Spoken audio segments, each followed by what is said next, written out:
Good morning and welcome to the program. This morning, we want to encourage you to share the warmth, whether in the form of a blanket or even a new coat for a child. I know that so far we haven't seen really cold temperatures here in North Texas, even though this morning a little bit chillier than it has been. But as we get ready for Thanksgiving in just 11 days and then the holidays, you know the weather is going to be turning colder, and there are people here in our area who could use our help. And with that in mind, it is time once again for the Sleep Experts Share the Warmth Blanket Drive. It's going on now through the end of November. You can drop off blankets or linens at any Sleep Experts location. And this year, the blanket drive will benefit Casa, Court-Appointed Special Advocates, a nonprofit that trains volunteers to serve as advocates for abused children. And then later in the program, I'm going to have information about the Coats for Kids ride that is coming up at the end of the month in Denton County. But right now, joining me in studio is Lynn Brooks, the Director of Community Relations for Dallas Casa. Also in studio, Ashley Crow with the Girl Scouts of Northeast Texas. She is the Vice President of Girls Experiences. And Blythe Grates with Sleep Experts is also in studio. Lynn, Ashley, Blythe, thank you all so much for being on the program this morning. Well, Thank good you. morning. Thank you for inviting us. Lynn, I'm going to start with you. Since you're with Dallas Casa, what do you want people to know about the work that Casa does here in North Texas to help children? We're an organization that recruits and trains community volunteers to advocate for the best interest of abused and neglected children who are living in protective care, or as most people think of as foster care. You know, with the child welfare system being so overwhelmed, it's a challenge often for people working in the system to be able to provide the attention that helps a child ultimately, find the best permanent home. CASA was founded about 35 years ago when, amidst an overwhelmed child welfare system, judges realized that they were hearing the same recommendation for child after child. So when a child's removed from an unsafe home and taken in protective care, a court case actually opens up. And although Child Protective Services or, whatever organization is in a particular state helps the family and the children, through the entire process, it's ultimately a judge who makes the final decision about the outcome or where a child can live permanently and safely. So in 1977, a Seattle Superior Court judge sort of realized he was hearing the same recommendation for child after child, and he was very concerned about the decisions he was making on behalf of these children with the limited information he was receiving. So he felt that more individualized attention would produce better outcomes for the children. So he's the one who conceived the idea of appointing community volunteers to advocate for the best interests of children in care. So he went out and recruited 50 citizens. He assigned cases to them involving children in his court, and he asked the volunteers to go out, gather the facts, come up with options, and make recommendations to him about what was best for these children. So that was the beginning of CASA. Dallas Casa was actually one of the 3 pilot programs following that. So we've been around for almost 35 years. And that is our role, again, to recruit and train community volunteers to follow a child the entire time that they're, in protective care, to make sure their needs are being met, services are being provided, and then ultimately make a recommendation to the courts about where the children can live safely and permanently. And we do have court-appointed special advocates in Tarrant County, Denton County, Collin County, all over the Metroplex as well, but you're representing Dallas County. Mm-hmm. These volunteers, do they work along with CPS workers, the court system, children's advocacy centers? Do you work through the whole process with the children as they go through the legal system after they've been taken out of an abusive or a neglectful situation? Yes, we do. We're generally assigned to a case about 2 weeks after a child's been removed from an unsafe home. There's about a 2-week process to determine that the allegation of abuse or neglect is valid, that it's not safe for a child to return home. And then a whole process starts for determining, for one, hoping that the family can, repair their lives, to have their children return to them, or possibly, if not, then the children are placed with relatives or, other options. So this whole process starts very early on, and CASA gets involved almost at the beginning. And that is our role, to be the constant person, a constant adult with that child the entire time they're living in protective care.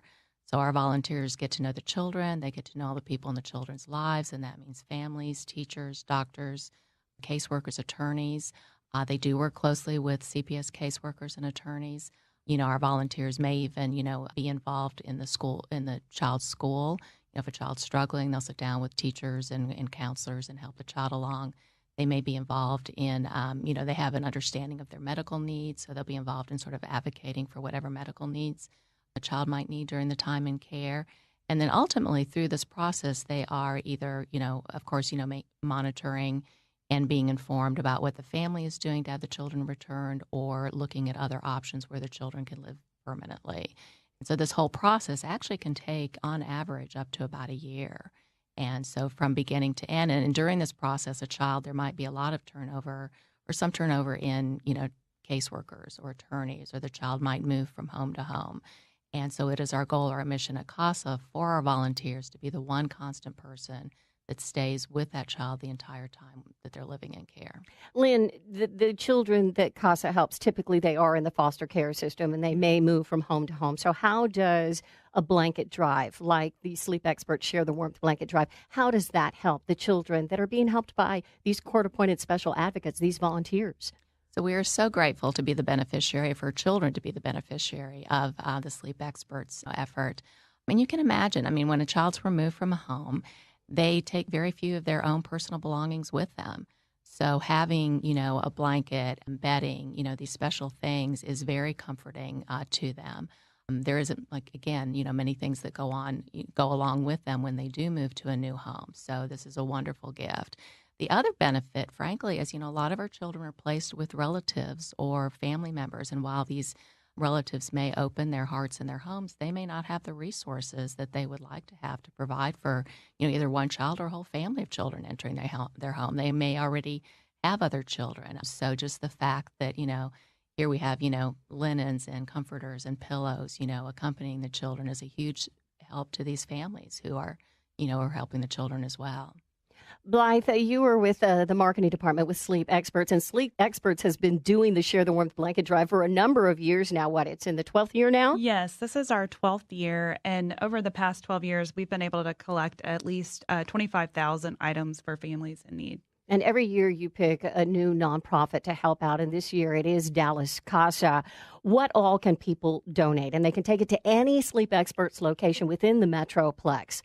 Right. So we are open and excited to receive any gently used or new blankets, sheets, comforters, and pillows. All of those will be used to share with these children. So it's new or gently used. Yes. Something that you think that a child who is living in the foster care system would want. They would probably love something with princesses on it, or with the Ninja Turtles on it, something that they can take from home to home if that's what their reality is. So how are the Girl Scouts helping out, Ashley? You guys have been helping out for a couple of years now. So how are the Girl Scouts of Northeast Texas helping the Share the Warmth blanket drive? Well, at the Corn Foundation of Girl Scouts, encouraging our girls and our Girl Scout troops to really take action in their communities and give back to make the world a better place. And Girl Scouts of Northeast Texas is just delighted to partner with Sleep Experts again. We've done this for several years to encourage our girls and to encourage our individual Girl Scout troops and leaders to go out into the community and advocate on behalf of Sleep Experts and Casa to provide these gently used blankets and new blankets for these kids. And with the Girl Scouts' help, does Sleep Experts achieve a greater number of donations because you're getting the word out not just through radio and television and with social media, but door to door with these Girl Scouts? We do. I would say that probably the bulk of our donations come from the Girl Scout troops. They really rally around this, and a lot of them I've heard even make their own blankets and bring those in. We've seen some great pictures coming in of the troops bringing them in stores, but we also want to make sure that the community is aware and knows that they're also invited to participate in bringing these in. Do you tell the Girl Scouts about the nonprofit that you're helping out so that they fully understand the need and why it's so important for them to help, Ashley? We really do. We encourage our leaders to sit down with the girls to, first of all, decide together as a girl-led group that this is something they want to participate in and help out. And then we have a patch program that is wildly successful. Every Girl Scout that participates in this is eligible for a really great patch. And you know how Girl Scouts loves to put patches on their back. Especially that cookie patch. That's what I Yes. And speaking of cookies, there was a lot of news last week about the prices of Girl Scout cookies going up. Now, is this a nasty rumor that they were going from $4 to $5? It must be, because in our council, the price of Girl Scout cookies remains the same. It's $4 a box for all flavors, but the delicious Toffee-tastic, which is $5 a box. But all other flavors will remain at $4 a box. But the gluten is free for that $5 box. No.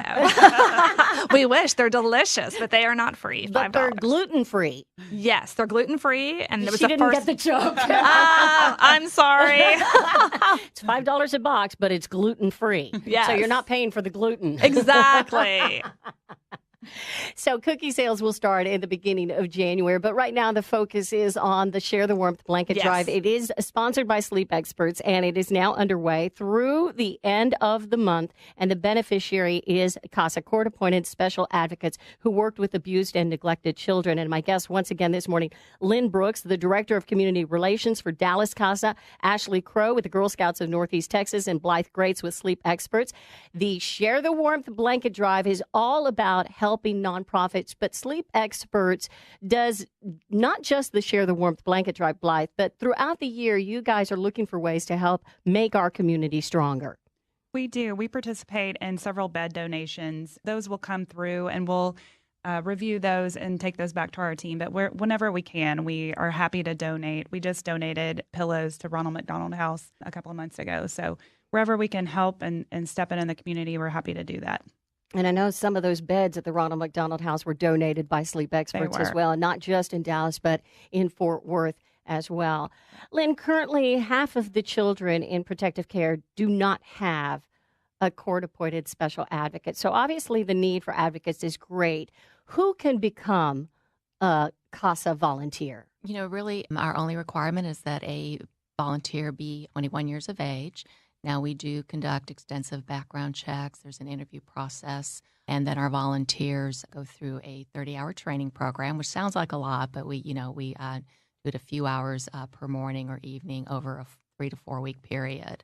But our volunteer program is open to everyone. It doesn't require specific skills. It doesn't require a legal background.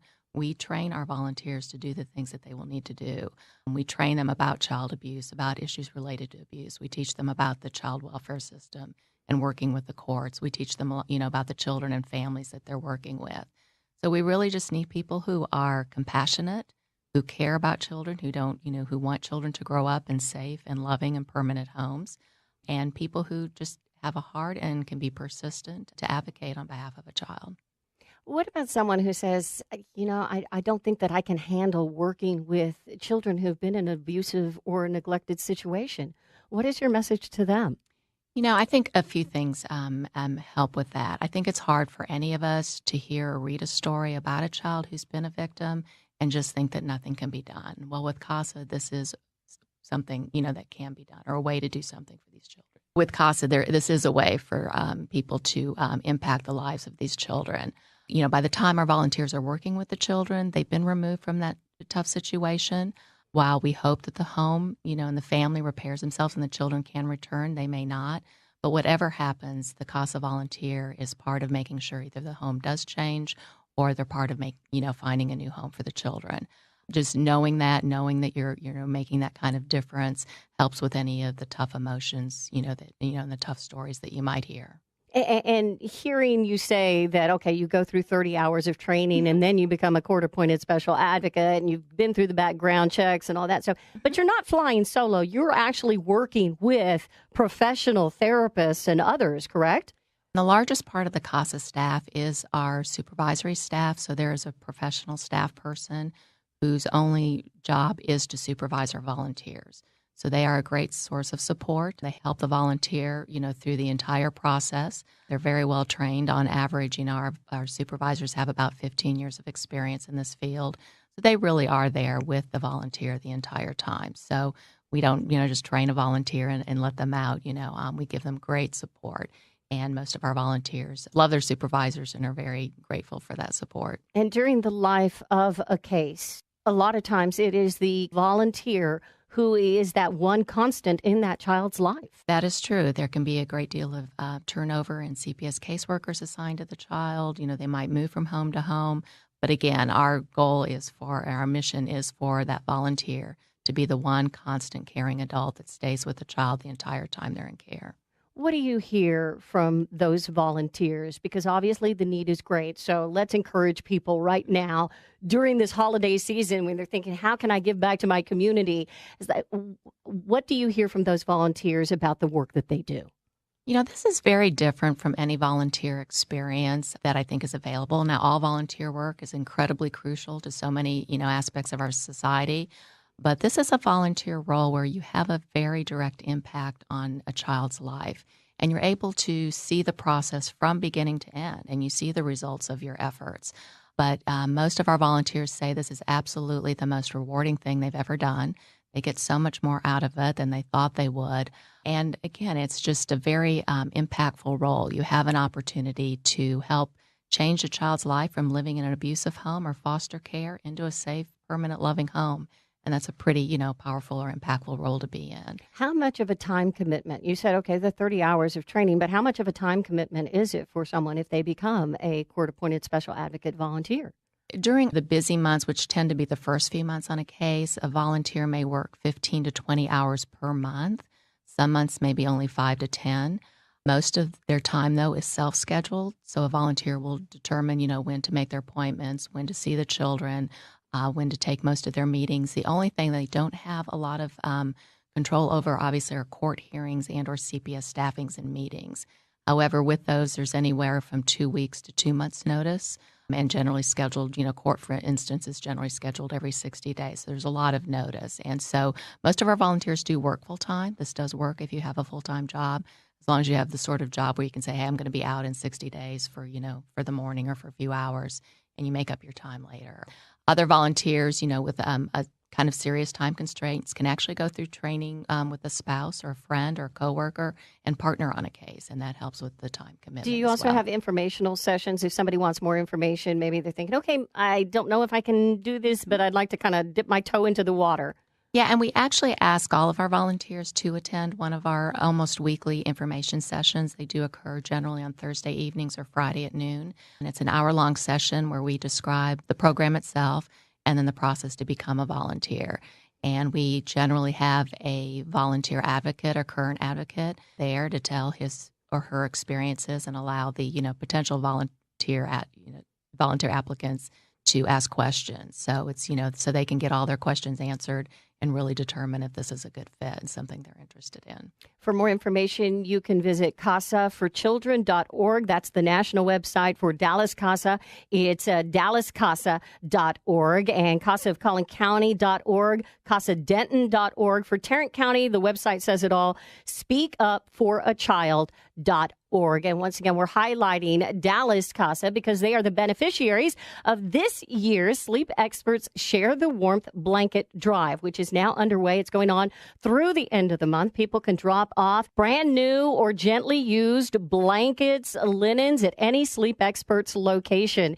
So when there's so many nonprofits out there, Blythe, that you're with Sleep Experts, how do you go about the process of picking an organization like Dallas Casa to benefit from this blanket drive? So we look at community needs, and this year, this is the first time that we've focused on children, and Dallas Casa is a great partner with us for the drive this year. And as she's mentioned, I think that the linens and the blankets will provide a sense of security for these children. So any way that we can help within the community, we're excited to give back, and they're a great fit for us this year. And Ashley, as you hear Lynn talk about all of the work that CASA, court-appointed special advocates, do year-round to help children, how much will those Girl Scouts learn about what actually goes on with a court-appointed special advocate and how they volunteer? That's a great question. I think part of our organization is for girls to be girl-led, and in their leadership journey with Girl Scouts, it's about making decisions and working as a team together.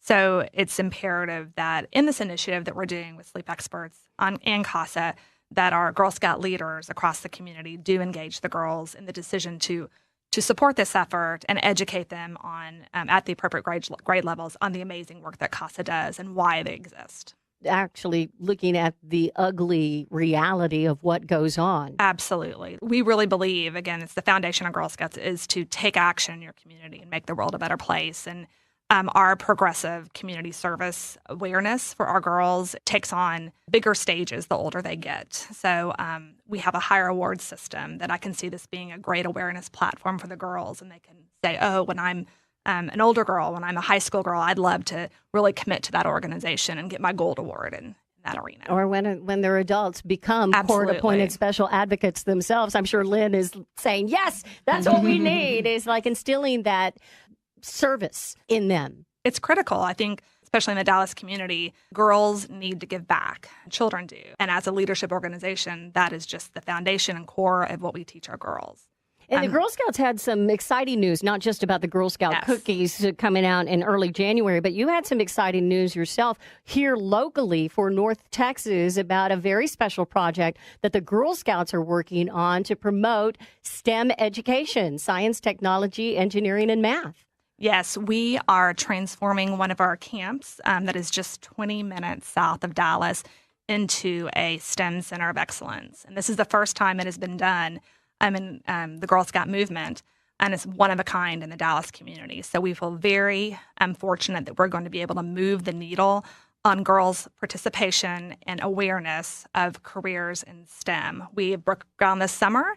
It will be a living laboratory inside and outside where girls can do hands-on experiments and engage with STEM professionals in a way that's never been done before. So many times when people think of the Girl Scouts, all they think are the cookies. But the cookie sales are more than just delicious Thin Mints and the tag-alongs. It is so much more than that. It is. Cookies are just such a great part of our program. You can talk to many leaders in the country and in the Dallas community who will cite that their first business experience was selling Girl Scout cookies. And it's so true. I mean, it teaches such important aspects of financial literacy to girls, such as setting budgets and setting goals and engaging with customers. And we're really, really proud of the impact that our Girl Scout cookie program makes on our Girl Scouts. Lynn, with Casa tackling such a kind of a sensitive subject with abuse and neglect of children here in our area, do you go out within the community and speak to high school students and also to Girl Scout groups and Boy Scout groups about what you do? We generally go out into the community and speak to organizations with the main goal of recruiting volunteers. Obviously, there's such a huge need. As you mentioned earlier, we're only serving about half of the children in care. And nearly every day in Dallas County alone, 5 children enter the foster care system. So our focus is really a lot on recruitment. Fortunately, some of these groups also, are engaged with young girls groups or other things, and we have that opportunity as well to speak with them. Yeah, well, we want to raise awareness about child abuse prevention and make sure that we are taking care of our own. My guests once again this morning have been Lynn Brooks, the Director of Community Relations for Dallas Casa, Court-Appointed Special Advocates Ashley Crow with the Girl Scouts of Northeast Texas, and Blythe Grates with Sleep Experts. The Sleep Experts Share the Warmth Blanket Drive once again underway, and now through the end of the month, you can donate a blanket or linens at any Sleep Experts location here in North Texas. Blanket Drive this year benefiting Dallas Casa, Court-Appointed Special Advocates, and the children that they serve, and the Girl Scouts are helping out with the blanket drive as well. I want to thank my guests, Lynn, Ashley, and Blythe.